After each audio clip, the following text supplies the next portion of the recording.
Hello दोस्तों, आप सभी का ऑल अबाउट सोचेस में स्वागत है। और ये समाजशास्त्र की कम्पिटिटिव सीरीज है। इसमें आज हम लोग एक इम्पॉर्टेंट थिंकर हैं फर्डिनेंड टॉनिस, इनके बारे में डिस्कस करेंगे। तो फर्डिनेंड टॉनिस की बात जब आती है तो आप लोगों को जैसा कि पता होगा कि जेमिन साफ्ट और जेसल साफ्ट के लिए इनको हम लोग अक्सर करके जानते हैं। लेकिन क्या इसके अलावा भी इनका समाजशास्त्र में कुछ और भी योगदान है? इसके फर्डिनेंड टॉनिस की महत्वपूर्ण पुस्तकें कौन सी रही हैं, इनके बारे में हम लोग डिस्कस करेंगे। कंटेंट जो है वो हिंदी और इंग्लिश दोनों लैंग्वेजेस में अवेलेबल है। डिस्कशन हम लोग जो है वो सिर्फ हिंदी लैंग्वेज में करेंगे। तो हम लोग लेक्चर प्रारंभ करते हैं। यहाँ पे आप लोग फर्डिनेंड टॉनिस की इमेज देख सकते हैं। फर्डिनेंड टॉनिस, इनका जीवन काल जो रहा है वो 26 जुलाई 1855 से लेकर 9 अप्रैल 1936 तक रहा। यह एक जर्मन समाजशास्त्री, अर्थशास्त्री और दार्शनिक थे। समाजशास्त्रीय सिद्धांत और क्षेत्र अध्ययन में उनका महत्वपूर्ण योगदान था। उन्हें दो प्रकार के सामाजिक समूहों गेमेनसाफ्ट और गेशेलसाफ्ट, जिसे समुदाय और समाज भी कहते हैं, के बीच अंतर करने के लिए जाना जाता है। तो जैसा कि आप सभी को पता है, गेमेनसाफ्ट और गेशेलसाफ्ट के बारे में तो बहुत बार परीक्षाओं में पूछा गया है कि ये किसका कॉन्सेप्ट है। साथ ही अगर आप लोगों ने एमसीक्यू सॉल्व किया होगा तो आप लोग ये भी देखेंगे, बहुत जगह ऐसा क्वेश्चन देखने को मिला होगा कि गेमेनसाफ्ट को क्या हम कहते हैं और गेशेलसाफ्ट को क्या हम कहते हैं। तो गेमेनसाफ्ट के लिए जो वर्ड यूज किया गया है वो है समुदाय यानी कम्युनिटी, और जो गेशेलसाफ्ट है उसको हम समाज कहते हैं यानी कि सोसाइटी। तो अक्सर करके ये एग्ज़ाम्स में भी आया है, यहाँ पे आप लोगों को ये फैक्ट मिल रहा है। उन्होंने मैक्स वेबर और जॉर्ज सीमेल और कई अन्य संस्थापकों के साथ मिलकर जर्मन समाजशास्त्रीय एसोसिएशन की सह स्थापना की थी। वह 1909 से 1933 तक समाज के अध्यक्ष रहे, जिसके बाद उन्हें नाजियों की आलोचना करने के कारण बाहर कर दिया गया था। तो यहाँ पे एक फैक्ट और निकल के आता है कि फर्डिनेंड टॉनिस जो है वो चूँकि जर्मन समाजशास्त्री हैं। जर्मनी में अगर हम देखें कि पहले समाजशास्त्री के रूप में, अगर सही से व्यवस्थित समाजशास्त्री के रूप में देखें तो फर्डिनेंड टॉनिस का नाम आता है। फर्डिनेंड टॉनिस को पहला उचित जर्मन समाजशास्त्री माना जाता था और उन्होंने 900 से अधिक कार्य प्रकाशित किए हैं। तो यानी कि इनका जो लेखन कार्य है वो बहुत ही विस्तृत रहा है। समाजशास्त्र और दर्शन के कई क्षेत्रों में इनका योगदान रहा है। हालांकि वेबर और सिमेल में रुचि का पुनरुत्थान हुआ है, लेकिन टॉनिस ने उतना ध्यान आकर्षित नहीं किया है। तो अगर हम जर्मनी की बात करें तो हम ये देखेंगे कि मैक्स वेबर और जॉर्ज सीमेल के बारे में हम लोग काफ़ी कुछ पढ़ते हैं, काफ़ी कुछ जानते हैं। लेकिन फर्डिनेंड टॉनिस को हम लोग मेनली जो है ओनली गेमेनसाफ्ट और गेशेलसाफ्ट के कॉन्सेप्ट के लिए ही जानते हैं। बहुत ज़्यादा इन्होंने अपना ध्यान आकर्षित नहीं किया है। ओके, यहाँ पे आप लोग सेम कंटेंट को इंग्लिश में देख सकते हैं। नेक्स्ट हम लोग देखेंगे इनके बारे में थोड़ा सा हम लोग पर्सनल ओवरव्यू ले लेंगे। आखिर में इनका पर्सनल लाइफ कैसा रहा, एजुकेशन क्या रहा, क्योंकि जब हम किसी भी थिंकर या किसी भी व्यक्तित्व को जब हम लोग समझते हैं और अगर थोड़ा सा उनका पर्सनल लाइफ हम लोग जान लेते हैं तो उनके विचार कहाँ से आए या उनकी अगर कोई थ्योरी रही है तो वो कहाँ से किससे इम्प्रेस होके निकली है, वो हम लोगों को जानने में या हमें ये समझने में, याद करने में काफ़ी आसानी हो जाती है। तो चलिए हम लोग इनका प्रारंभिक जीवन का डिटेल थोड़ा देख लेते हैं। फर्डिनेंड टॉनिस का जन्म 26 जुलाई 1855 को ऑल्डेंसवार्ट के इडरस्टेट प्रायद्वीप के हाउबर्ग डी रीप में एक धनी किसान परिवार में हुआ था। वे उत्तरी फ्रीसिया डची ऑफ स्लेस्विग में रहते थे, जो उस समय डेनिश शासन के अधीन था। टॉनिस अपनी पीढ़ी के एकमात्र समाजशास्त्री थे। ये अपनी पीढ़ी में देखें तो ये सिंगल सोशियोलॉजिस्ट हुए हैं। उस पीढ़ी में सिर्फ और सिर्फ फर्डिनेंड टॉनिस ही थे जो ग्रामीण इलाकों से आए थे। वे चर्च के प्रमुख और किसान ऑगस्ट फर्डिनेंड टॉनिस के तीसरे बच्चे थे और उनकी पत्नी ईदा फ्रेडरिका। यहाँ पे आप लोग एक देखेंगे, ऐसा नाम जैसे लग रहा है कि ये इंडिया से ही रिलेटेड है या ये कहें कि आपके यूपी एमपी के साइड का नाम है, लेकिन मऊ ही लिखा गया है, जन्म जो रहा है। पूर्वी हॉलिस्टीन के एक धार्मिक परिवार से थे। उनके पिता फ्रीसियन वंश के एक सफल किसान और पशुपालक थे, जबकि उनकी मां लूथरन पादरियों की एक पंक्ति से थी।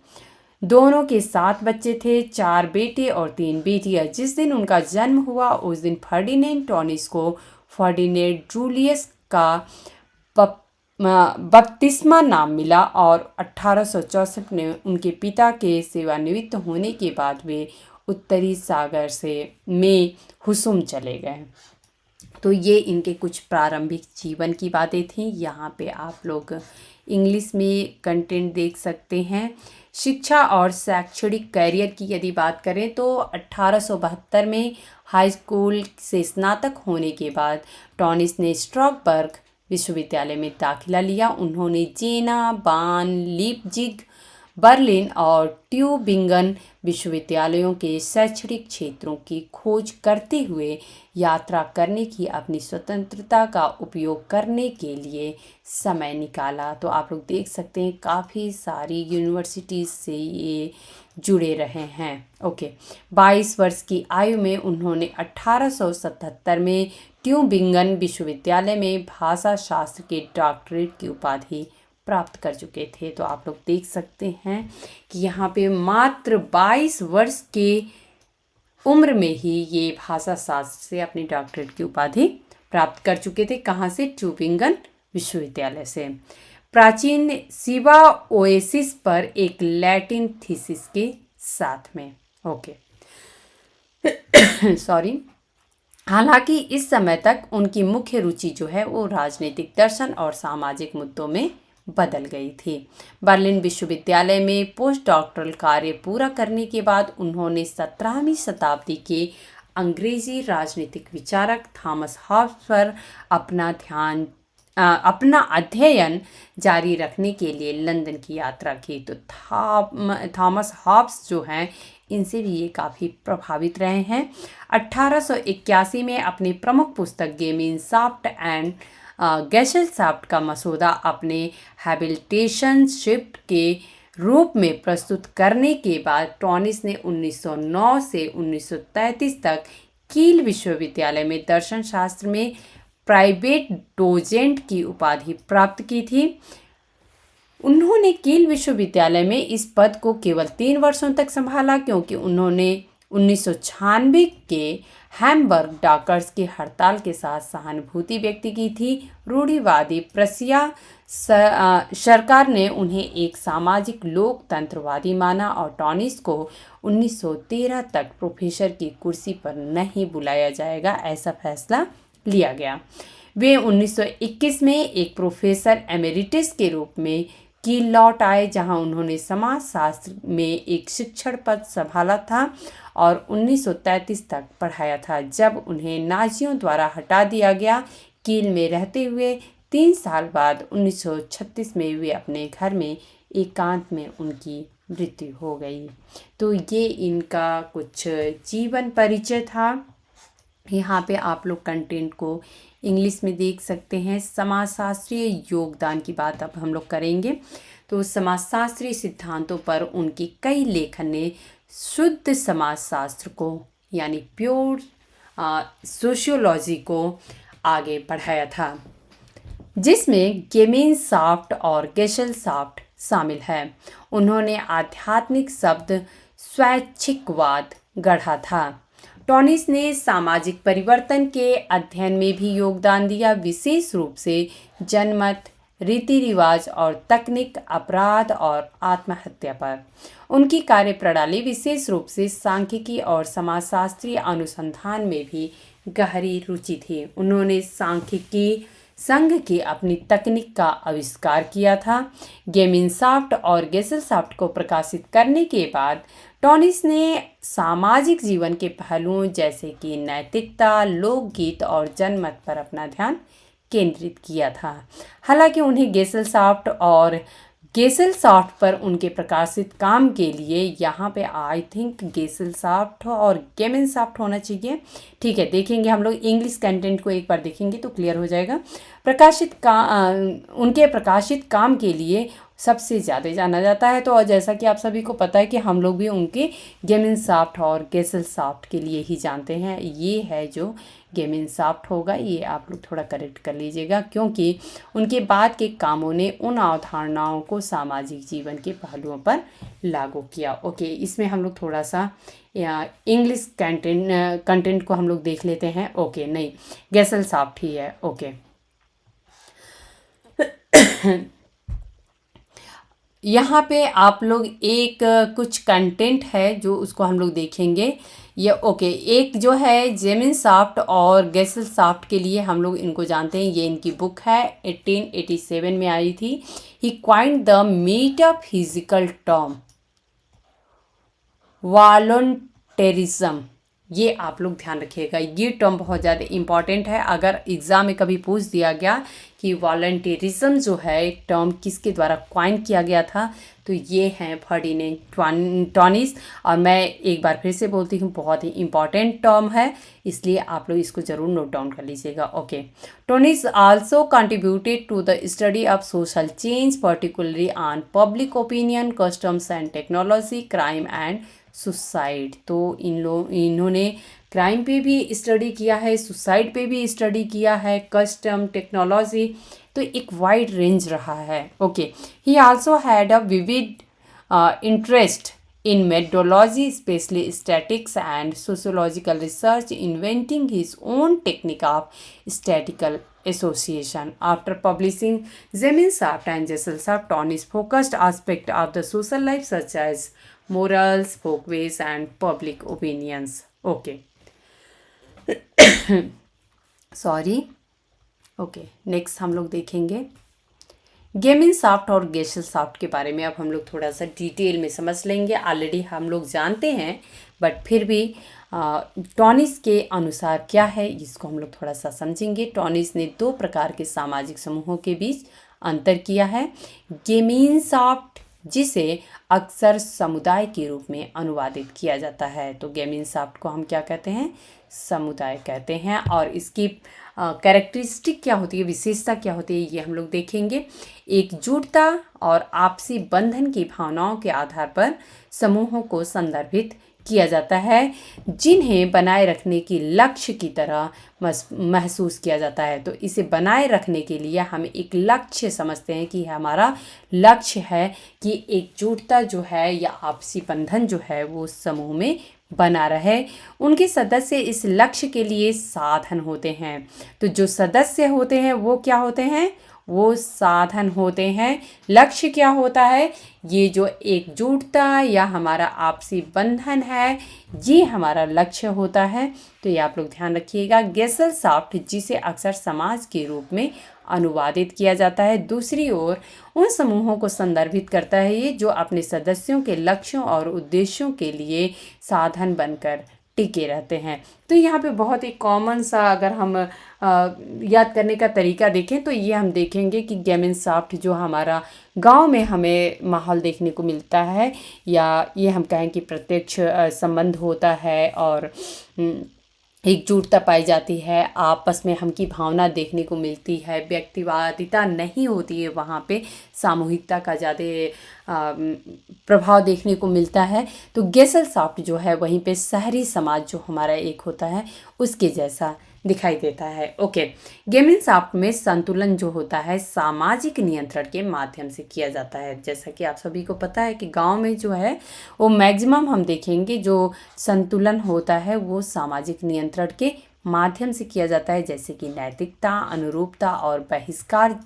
जबकि गेसेलसॉफ्ट में वहीं शहरी समाज यदि हम देखेंगे तो पुलिस, कानून, न्यायाधिकरण और जेलों के माध्यम से अपना संतुलन बनाए रखता है। तो गेसेलसॉफ्ट में हम देखेंगे कि सामाजिक संतुलन लाने के तरीके जो हैं वो पुलिस, कानून, न्यायाधिकरण और जेल होते हैं। ओके, अमीश और हसीदिक समुदाय गेमिनसाफ्ट के उदाहरण हैं। तो यहाँ पे आप लोग थोड़ा सा याद रखिएगा, अगर पूछ दिया गया कभी कि अमीश क्या होता है या हसीदिक समुदाय किसका उदाहरण है, तो ये गेमिनसाफ्ट का उदाहरण है, जबकि राज्य जो होता है वो गेसेलसाफ्ट का उदाहरण होता है। यानी किसी कम्युनिटी की, पर्टिकुलर कम्युनिटी की बात कर रहे हैं तो वो हमारा गेमिनसाफ्ट में आ जाएगा, जबकि अगर हम स्टेट की बात करें यानी राज्य की बात करें तो वो गेसेलसाफ्ट में आएगा। ओके, मैकाइवर एवं पेस ने आप लोगों को पता भी होगा कि राज्य को समाज माना है,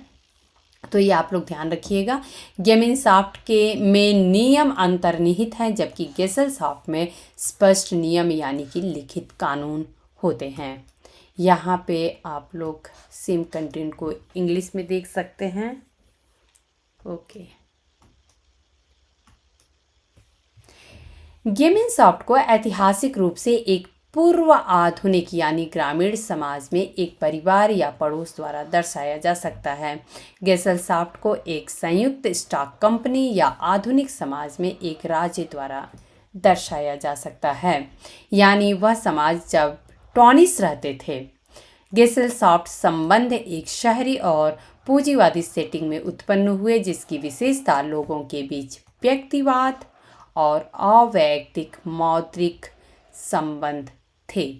सामाजिक संबंध अक्सर औपचारिक और सतही होते थे, जिसमें स्वार्थ और शोषण तेजी से आदर्श बन गए। उदाहरण में देखें तो हम निगम, राज्य या फिर कोई स्वैच्छिक संघ, जो कि अपनी इच्छा से कोई संघ बनाया गया है अपने लक्ष्यों को पूर्ति के लिए, तो ये सारे के सारे जो हैं वो गेसेलसाफ्ट के अंतर्गत आते हैं। अपनी पुस्तक आइनटेइंगलुंग डेर सोशियोलॉजी यानी कि समाजशास्त्र का वर्गीकरण यानी कि क्लासिफिकेशन ऑफ सोशियोलॉजी में उन्होंने समाजशास्त्र के 3 विषयों के बीच अंतर किया है, तो ये भी आप लोग ध्यान रखिएगा।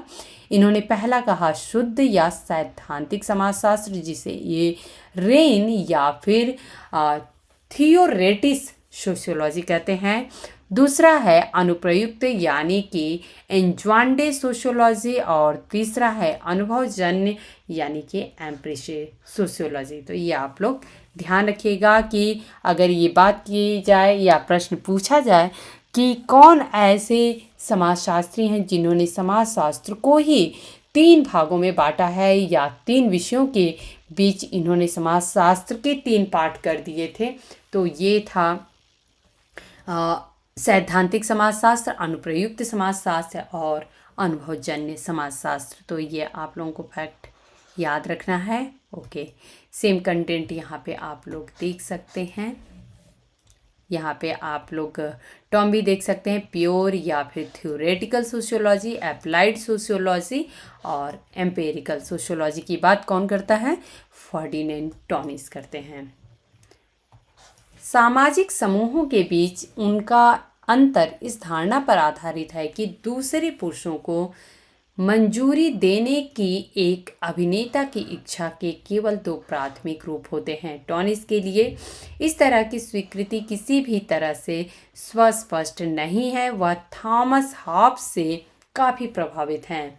उनकी आवश्यक इच्छा, ये आप लोग टर्म जरूर याद रखिएगा, जिसे विशन विले कहते हैं, इसका अनुसरण करते हुए एक अभिनेता खुद को सामाजिक समूहीकरण के लक्ष्यों की सेवा करने के साधन के रूप में देखेगा। बहुत बार यह एक अंतर्निहित अचेतन शक्ति होती है।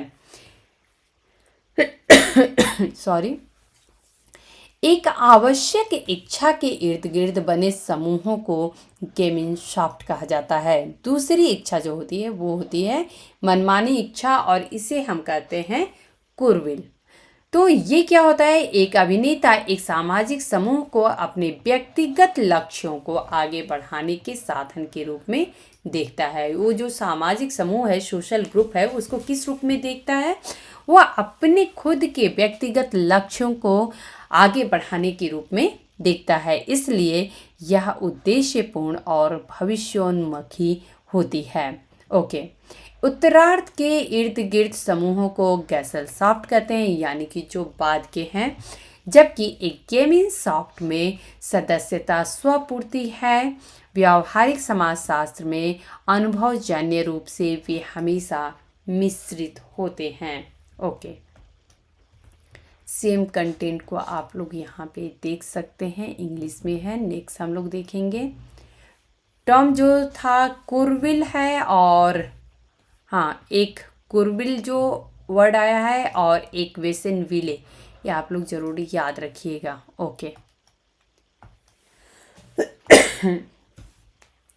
जेमिन सॉफ्ट और गेसल सॉफ्ट में लिंग ध्रुवता क्या है, ये हम लोग देखेंगे। टॉनीज के काम पर चर्चा करते समय जो बात कम जानी जाती है वो यह है कि वह अपने मुख्य विचारों को समझाने के लिए अक्सर लिंग संबंधी अवधारणाओं का उपयोग करते हैं। तो ये आप लोग जरूर ध्यान रखिएगा, लिंग संबंधी अवधारणाओं का यूज जेमिन सॉफ्ट और जेसल सॉफ्ट को समझाने के लिए फर्डिनेंड टॉनिस ने किया था। आवश्यक इच्छा, मनमाना इच्छा, जेमिन सॉफ्ट, गेसल सॉफ्ट सभी को स्त्रीलिंग और पुल्लिंग की ध्रुवता के संदर्भ में सोचा जाता है। उदाहरण के लिए गेमिन सॉफ्ट जो है वो एक स्त्रैड है, यानी कि हमें एक स्त्रीलिंग के रूप में दिखाई देता है, शाश्वत स्त्रीलिंग, क्योंकि मातृत्व सभी के एक साथ होने का आधार होता है। आवश्यक इच्छा भी स्त्रैड है, जबकि गेसल सॉफ्ट और मनमाना विकल्प जो होता है वो क्या होता है, पुल्लिंग होता है। टॉनिस का सिद्धांत उन्हें 19वीं सदी के उस दृष्टिकोण के लिए समर्पित करता है जिसमें सार्वजनिक दुनिया पुरुषों की है, जबकि महिलाओं को निजी क्षेत्र में रखा जाता है, क्योंकि यह गेमिन सॉफ्ट घर, महिला को गेसल सॉफ्ट बाजार, पुरुष के विपरीत जोड़ता है। तो आप लोग देखेंगे कि इन्होंने जेमिन सॉफ्ट और गेसल सॉफ्ट जो है इसको लिंग ध्रुवता के रूप में भी देखा है, यानी कि किस तरीके से इन्होंने पोलराइज कर दिया है। ओके, परिवार पर इनका क्या विचार रहा है। 1893 में प्रकाशित अपने लेख फन फजेन थेसेन जोर एनेयुरंग एनेस फैमिली एन लेबेंस में उन्होंने दावा किया कि पारिवारिक जीवन के विघटन ने आधुनिक समाज के खून को कलंकित कर दिया है। ओके, तो यहाँ पे ये बुक तो चूँकि जर्मन में लिखी गई है तो ये इतनी ज़्यादा इम्पॉर्टेंट नहीं है, बट यहाँ पे आप लोगों को एक कोट के रूप में दिखाई दे रहा है कि किसने कहा है कि पारिवारिक जीवन के विघटन ने आधुनिक समाज के खून को कलंकित कर दिया है। यह कथन किसका है, तो ये कथन जो है वो टॉनीस का है, ये आप लोग ध्यान रखिएगा। ओके, टॉनीस का मानना था कि आधुनिक दुनिया में गेमिन सॉफ्ट को पुनर्जीवित करने का सबसे महत्वपूर्ण तरीका पारिवारिक जीवन को बेहतर बनाना और लंबा करना है, यानी कि जो पहले हमें पारिवारिक जीवन दिखता था उसी रूप को बरकरार रखना होगा। नहीं तो परिवार का यदि अस्तित्व बदलता जाएगा तो हमें बहुत कुछ झेलना पड़ेगा या हमें बहुत कुछ उसका भुगतना पड़ेगा। ओके, परिवार का पतन आधुनिक पूंजीवाद और उसके परिणामों के कारण होता है। कम वेतन, पुरुषों और महिलाओं के लिए समान रूप से अत्यधिक श्रम घंटे और भयानक जीवन की स्थितियां। उनका मानना है कि पारिवारिक जीवन को पुनर्जीवित किया जाना चाहिए, क्योंकि यह सभी संस्कृति और नैतिकता की नींव है। इस मामले में उन्होंने 2 समाधान प्रस्तावित किए जो सहायता और पोषण के लिए समर्पित यूनियनों के विचार के इर्द गिर्द घूमते थे, जैसे कि वे दावा करेंगे पारिवारिक भावना। तो पारिवारिक भावना की बात ये करते हैं।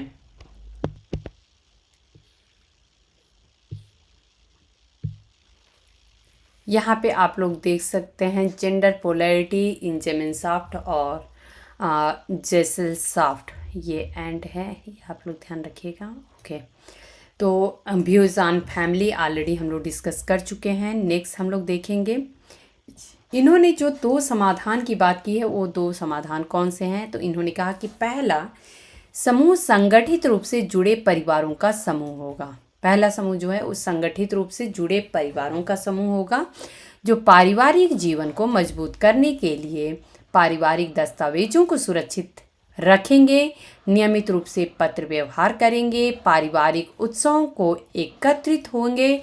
जो पारिवारिक उत्सव होते हैं उनमें हम एक साथ उत्सवों को मनाएंगे और संसाधनों को एकत्रित करके एक दूसरे की सहायता करेंगे।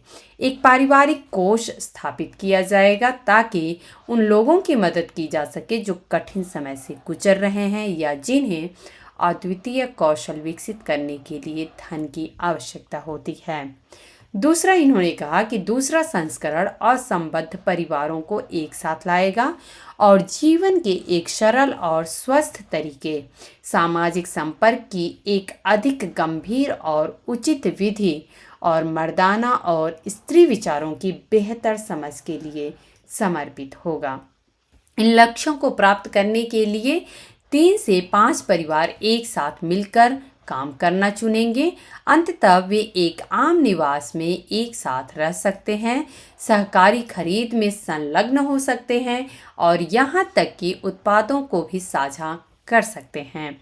समूह अंततः अधिक आर्थिक और नैतिक शक्ति प्राप्त करने के लिए एक साथ मिलकर काम कर सकते हैं।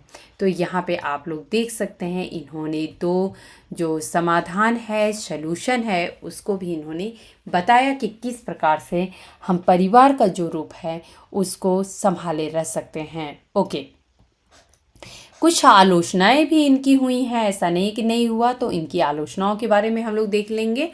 परंपरा और आधुनिकता के बीच अन्य लोगों की तरह गेमिनसाफ्ट और गेसेलसॉफ्ट के बीच टॉनिस के भेद की आलोचना समाजों के बीच मतभेदों को अधिक सामान्य बनाने और यह संकेत देने के लिए की गई है कि सभी समाज एक समान विकासवादी पथ का अनुसरण कर रहे थे, एक तर्क जिसे टॉनिस ने खुद कभी वास्तव में घोषित नहीं किया था। फर्डिनेंड टॉनिस ने समाजशास्त्र पर जो प्रभाव छोड़ा वह अनजाने और सचेत रूप से समूहों का विभाजन था। समाजशास्त्र में उनके योगदान में मौलिक द्वंद्व, समुदाय और समाज शामिल थे, जहां सामाजिक जीवन के माध्यम से संरचनात्मक रूप बनाए जा रहे हैं। वह इस विचार को अलग करता है कि व्यक्तिगत चेतना बनाम सामुदायिक चेतना यह संकेत देकर कि समुदाय विश्वासों के माध्यम से निर्मित होता है और समाज जो है वो वर्ग और शक्ति के पृथक्करण के माध्यम से निर्मित होता है। तो इस तरीके से इनकी कुछ आलोचनाएं भी की गई कि इन्होंने समाजों को, या ये कहें कि जो समाज है उसको 2 पार्ट में इन्होंने बांटने की बात की है और एक द्वंद्वात्मक विचारधारा इनके अंदर दिखाई देती है। और ये हम देखेंगे कि ये मानते हैं कि सिर्फ जो गेमिनसाफ्ट है या समुदाय जो होती है उसी में व्यक्तिगत चेतना होती है और वहीं पे जो समुदाय होते हैं इनमें विश्वास के माध्यम से समुदाय जो होती है इसमें सामुदायिक चेतना का निर्माण होता है।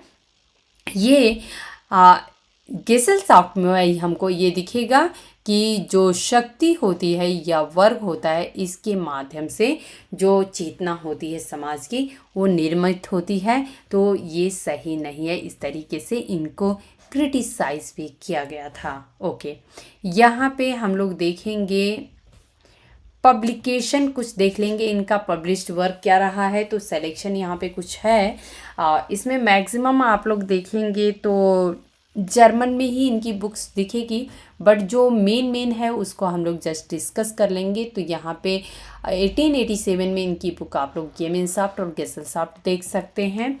नेक्स्ट यहाँ पे हम लोग देखेंगे कि एक बुक 1896 में हॉब्स, जैसा कि आप सभी को पता है कि थॉमस हॉब्स से काफ़ी प्रभावित थे, तो हॉब्स, लेबेन एंड लहरे, ये भी देखेंगे आप लोग, जर्मन में ही दिखाई देगा। तो लेकिन ये आप लोग याद रख सकते हैं, हॉब्स, लेबेन एंड लहरे, ये करके बुक 1896 में पब्लिश हुआ था। नेक्स्ट हम लोग देखेंगे बुक, ओके, यहाँ पे तो ये बुक तो जो है वो ये ट्रांसलेट किया गया है द नेट से कल्ट के बारे में, तो ये आप लोग ध्यान रखिएगा। ओके, नेक्स्ट 1905 में बुक आती है the present problem of social structure. तो ये जो है एक जर्नल में, अमेरिकन जर्नल ऑफ सोशियोलॉजी में पब्लिश किया गया था। ओके, नेक्स्ट हम लोग देखेंगे, बहुत सारे इनके रहे हैं लेकिन सारे के सारे जर्मन लैंग्वेजेस में थे तो इसलिए मुझे हटाना पड़ा। फिर भी हो सकता है कि इसमें कुछ आप लोगों को यहाँ पे दिखाई दे दे।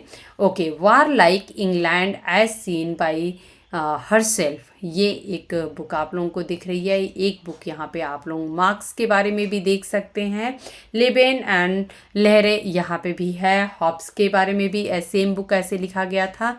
यहाँ पे 1922 में ये जो आप लोगों को बुक का नाम दिख रहा है, ये आप लोगों को जर्मन में ही दिख रहा है। यहाँ पे हम लोग ट्रांसलेटेड फॉर्म देखेंगे, on public opinion applied sociology revealing Tönnies through scholarship and his commitment as an analyst and critic of modern public opinion. तो ये थोड़ा सा आप लोग की टर्म के रूप में पब्लिक ओपिनियन को रखिएगा कि ये की टर्म के रूप में फर्डिनेंड टॉनिस के साथ हम जोड़ के देख सकते हैं। ओके, यहाँ पे आप लोग देख सकते हैं सोशियोलॉजी स्टडी एंड क्रिटिकेन ऐसे करके कुछ 3 वॉल्यूम में है। तो ये जो है यहाँ पे हम लोग देख सकते हैं, a collection in 3 volumes of those papers he considered most relevant. तो ये है। ओके, नेक्स्ट यहाँ पे आप लोग देख सकते हैं क्लासिफिकेशन ऑफ सोशियोलॉजी, ये इंग्लिश ट्रांसलेशन है। तो journal of complete political science, institutional and theoretical economics. तो ये जो बुक है ये भी आप लोग बुक तो नहीं बोलेंगे, ये हम देखेंगे कि जर्नल में ये पब्लिश किया गया था। ओके, नेक्स्ट यहाँ पे आप लोग देख सकते हैं on sociology pure applied and empirical, ये की टर्म है, ये आप लोग ज़रूर याद रखिएगा।